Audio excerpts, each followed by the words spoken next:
그때 이제 연말 랠리에 대한 기대감이 워낙 컸기 때문에 롱 포지션 위주로 많이 잡혀 있었는데 그게 다 청산되면서 현물 가격을 추가로 밀어내리고 그래서 급락이 나왔던 겁니다. 이제 내년에 뭐 유동성이 어떤 식으로는 돌아옵니다. 조금만 유동성 완화 환경이 돌아오면 이제 이런 것들이 막 급부상하기 시작할 거예요. 연일 뉴스에서 와 누구도 샀다 누구도 샀다 누구도 샀다 주요 이제 레거시 미디어에서 다루기 시작하면서 사람들의 이제 센티먼트가 돌아오고 그러면서 이제 비트코인으로 큰 유동성이 흘러 들어갈 가능성이 있죠. 아직 시즌 끝나지 않았다. 그렇죠. 한 번 더 온다.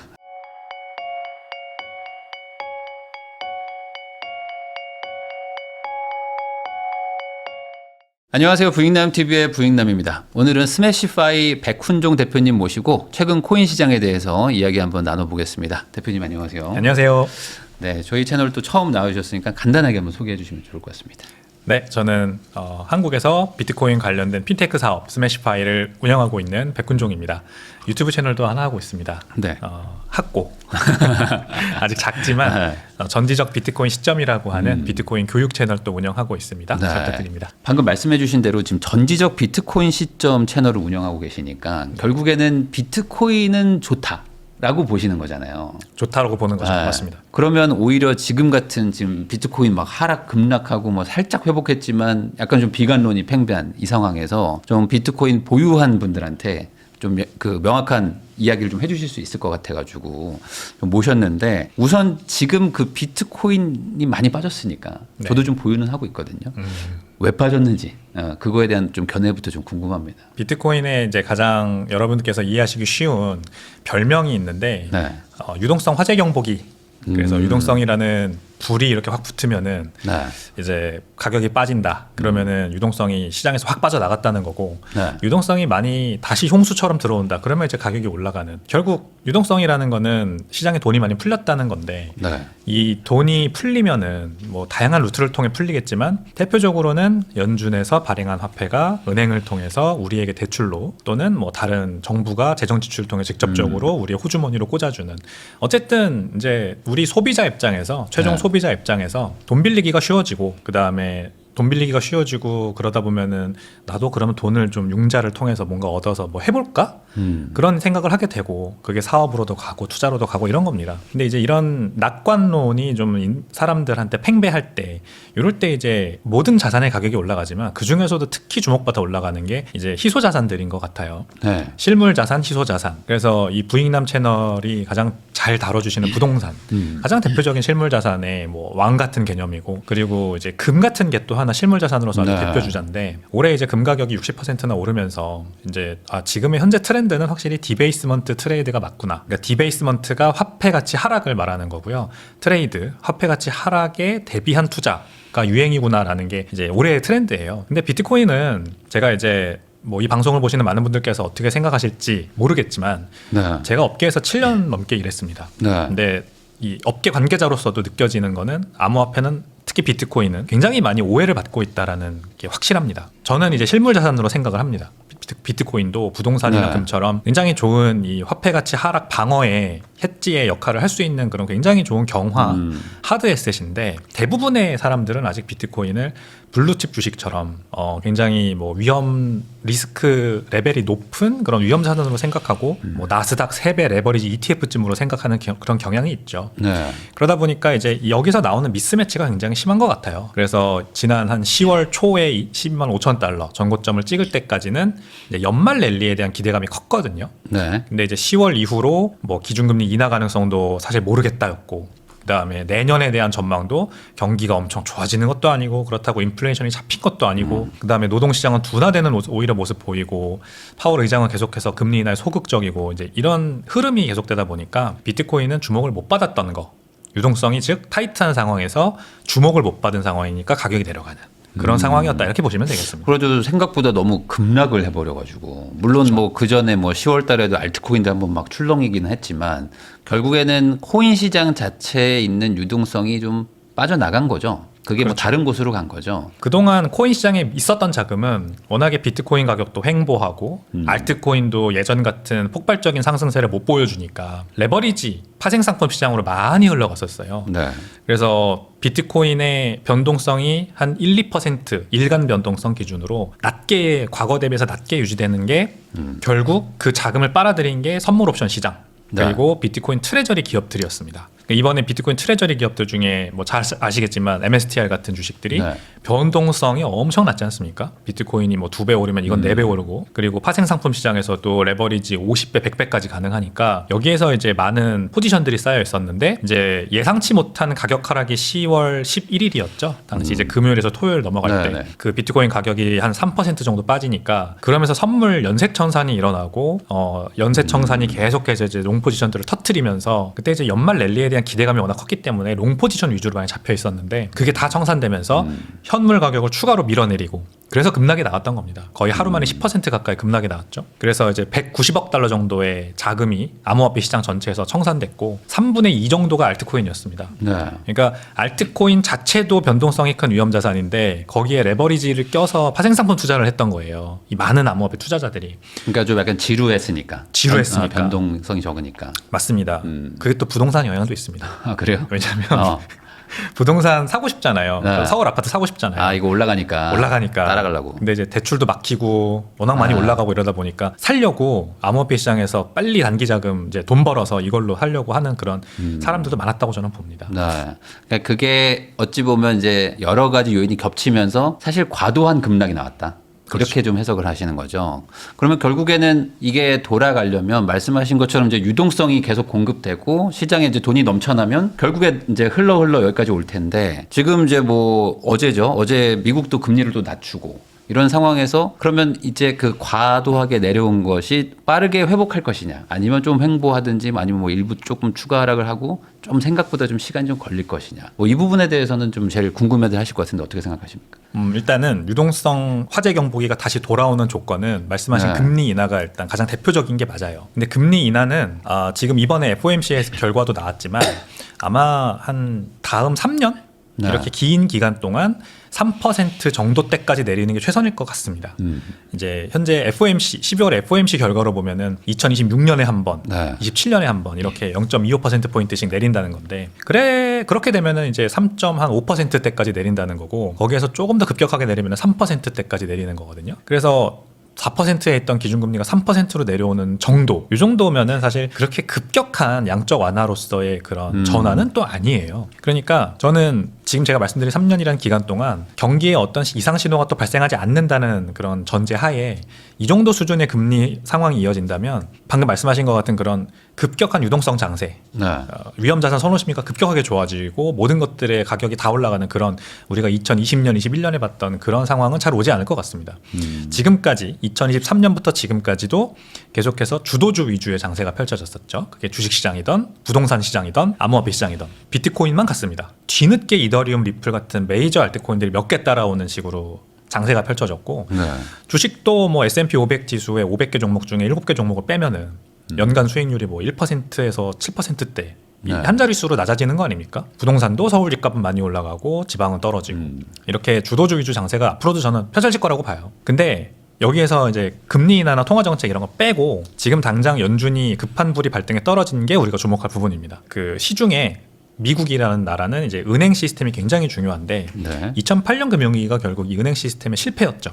근데 이번에도 또 은행 시스템의 실패가 발생할 가능성이 지금 커지고 있습니다. 왜냐면은 미국이 미국 재무부가 너무 많은 국채를 발행하고 있고, 이 국채에 들어오는 자금이 전부 은행 내 준비금에서 빠져나오고 있는데, 그러다 보니까 은행 내 단기 차입 금리, SOFR 금리라고 하는데 이게 너무 많이 치솟고 있거든요. 구조적으로 24년부터 올라가고 있어요. 네. 근데 이게 너무 많이 올라가면 문제가, 기준금리 수준에서 원래 유지돼야 되는 이 단기 차입 금리가 이게 올라가 버리면 기준금리 내려가고 있는데 이제 은행 내 유동성 경색 위기가 터집니다. 네. 즉 우리가 이제 익숙한 단어로는 뱅크런이 터진다. 월급날이 됐어요. 내가 월급을 받았어, 우리 은행 계좌로. 그러면 이걸 인출을 하려고 하는데 은행에 돈이 없는 상황. 그래서 한 이틀 있다 드리면 안 될까요? 그게 사실 말이 안 되죠. 네. 우리가 한 번도 경험해 본 적이 없는 일입니다만, 이런 상황이 발생했던 게 바로 과거 23년 실리콘밸리 은행 파산 사태 이런 겁니다. 그래서 연준은 이거를 진화하고자 FOMC에서 이제 400억 달러 긴급 유동성, 미국 재무부가 발행하는 단기 채권을 매입하겠다.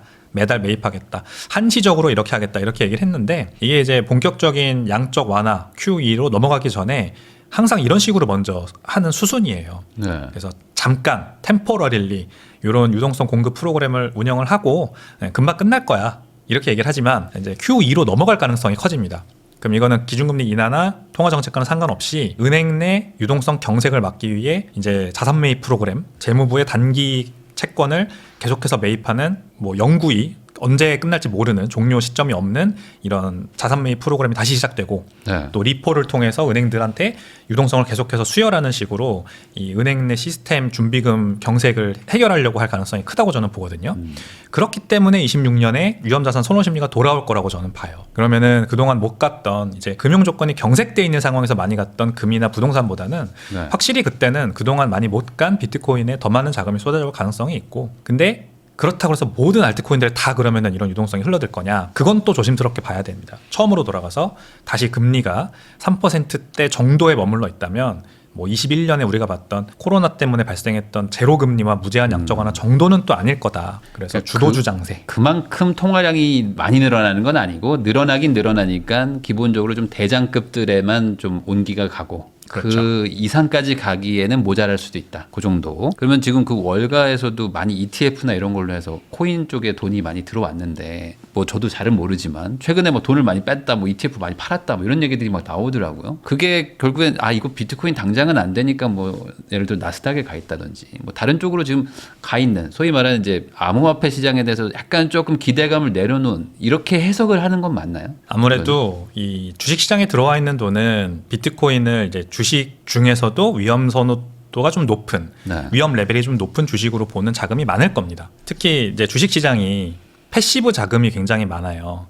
옛날처럼 이렇게 개별 주식을 우리가 직접 투자하는 게 아니라 ETF를 통해서 주로 투자를 네. 많이 하고 인덱스 투자를 워낙 많이 하기 때문에 이런 ETF, 인덱스 ETF 이런 것들은 다 자동적으로 이 비중이 조정이 됩니다. 특정 종목의 수익률이 너무 많이 오르면 자동으로 팔고 그 다음에 덜 오른 것들을 더 사고 네. 이런 식으로 포트폴리오 비중을 자동 조정한단 말이에요. 그래서 추경 매수가 이제 잘 되지 않는 시장이에요. 지금은 그러니까 계속 시장이 조정을 해버려요, 자동으로. 네. 그래서 되게 멀리 보고 투자를 해야 주식 투자를 해도 지금은 잘 되고, 어떤 트렌드를 제대로 간파를 하고 그 분야에다가 돈을 담아야 그쪽 섹터가 올라가면서 같이 올라가는 이런 식의 투자가 잘 먹히거든요. 네.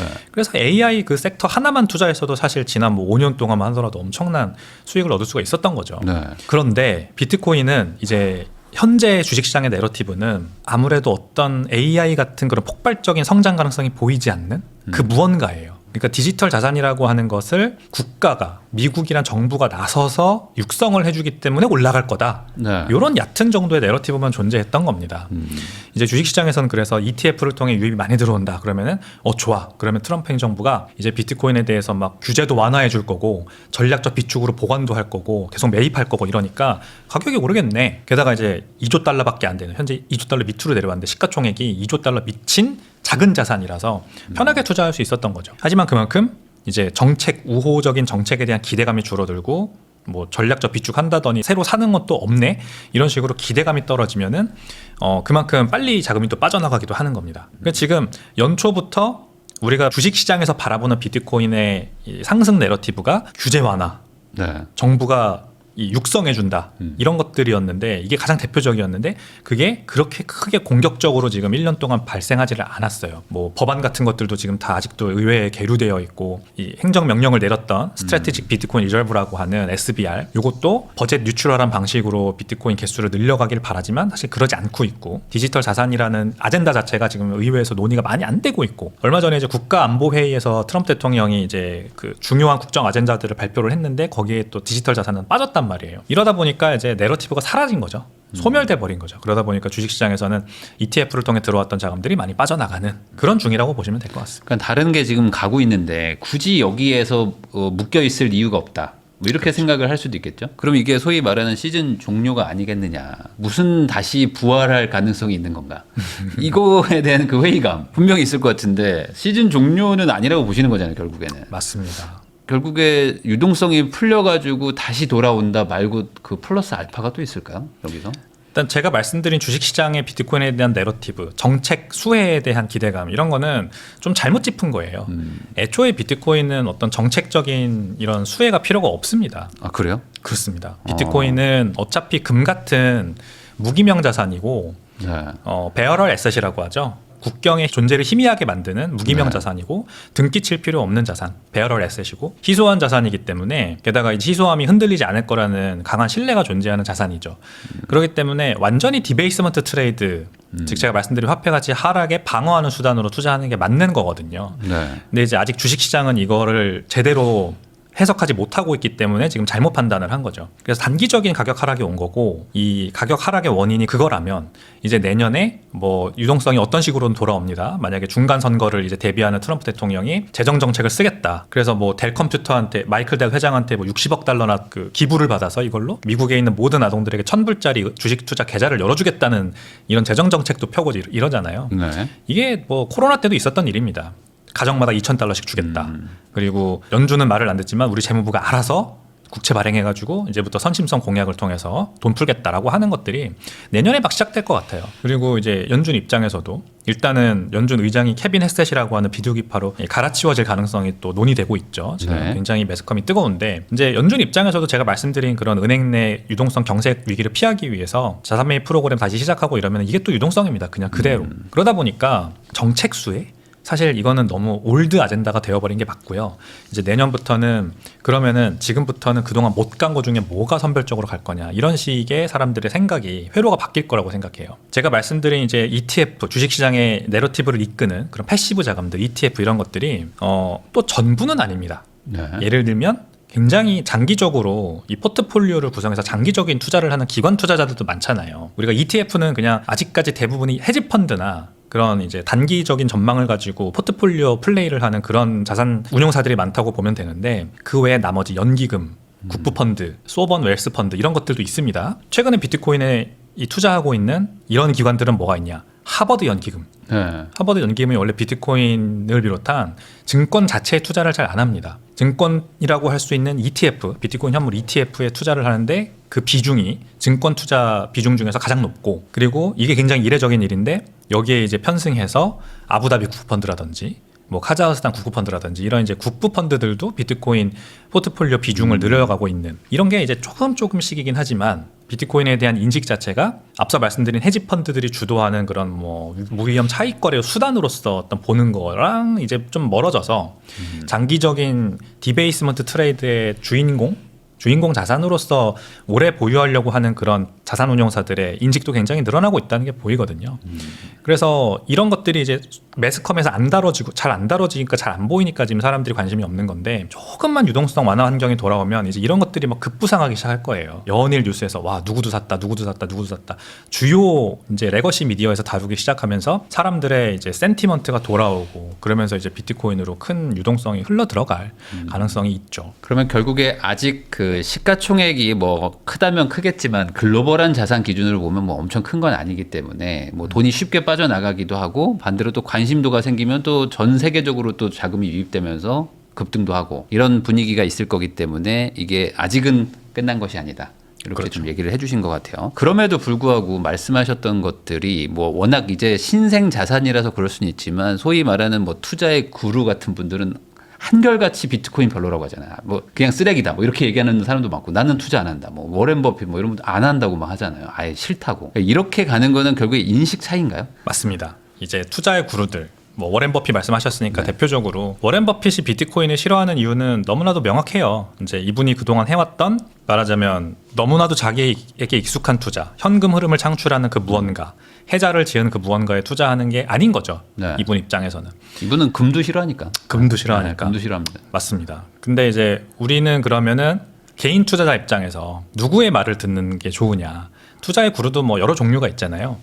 저는 가장 대표적으로 일론 머스크를 말하고 싶어요. 네. 일론 머스크는 비트코인에 우호적이고 최근에 나온 인터뷰에서도 비트코인이 앞으로 AI, 휴머노이드 로봇 이런 것들이 지배하게 되어서 노동력이 이제 필요 없어지고 모든 게 너무나도 풍요로워지기 때문에 이제 에너지의 가격도 그러니까 돈의 가치가 점점 필요 없어지는 네. 돈의 가치가 이제 디플레이션으로 가는 인플레이션이 아니라 이런 세상이 올 거다라고 얘기할 때 비트코인이 진짜 돈으로 쓰일 수 있다는 얘기를 직접 하더라고요. 네. 왜냐하면 물질과 서비스와 노동력 이런 것들이 너무 풍요로워지면 오히려 돈의 가치가 희소해져야 된대요. 그래서 에너지가 돈이다. 왜냐하면 에너지는 정부가 마음대로 발행할 수도 없고 뭐 법을 통해서 제정해서 뿌려댈 수도 없고 이런 거기 때문에 네. 희소한 에너지야말로 이제 앞으로 풍요로운 세상에서 돈으로 쓰이게 된다라는 전망을 얘기를 했어요. 그리고 비트코인이 에너지를 투입해서 만들어내는 희소한 돈이기 때문에 비트코인이 돈이다 이런 얘기를 했습니다. 제가 이런 얘기하면 이제 공상과학 얘기하는 것 같아요. 네. 일론 머스크 인터뷰의 반응도 그랬어요. 무슨 뭐 앞으로 50년 뒤에나 일어날 일을 가지고 노동력이 다 없어지고 너무 풍요로워져서 이제 에너지가 돈으로 쓰이게 될 거다라고 얘기를 하냐. 근데 일론 머스크는 정확히 3에서 5년 뒤라고 얘기를 했습니다. 이게 이제 지금 이 방송을 보시는 분들도 제가 이렇게 말하면 공상과학 같다고 얘기를 하는 거, 이게 바로 지금 어시메트리라고 하는데 비대칭적인 기회. 그러니까 워렌 버핏이 이런 똑같은 얘기를 했으면요 아마 난리가 났을 거예요. 온 사람들이 다 그러면 주식 뭐 사야 되지? 휴머노이드 에너지 관련주, 그리고 떨어질 주식들도 찾겠죠. 이제 뭐 그러면은 모든 것들이 풍요로워진다고 그러면 이제 뭔가 월마트, 타겟 이런 소비재 같은 것들은 안 좋겠네 이러면서 이 월가에서 난리 보고서 막 나오고 난리가 났을 텐데, 일론 머스크가 이런 얘기를 하면은 굉장히 저평가하는 경향이 있습니다. 이게 어차피 주식시장에서는 이게 밥그릇이기 때문에, 자 지금 당장 내가 소비재 섹터를 커버하는 애널리스트인데 일론 머스크 말대로 될 거면은 지금 당장 다 팔아야 돼요. 그 주식들 다 똥값이 될 건데, 그러면은 월가 입장에서는 그냥 리포트를 안 쓰는 게 낫죠.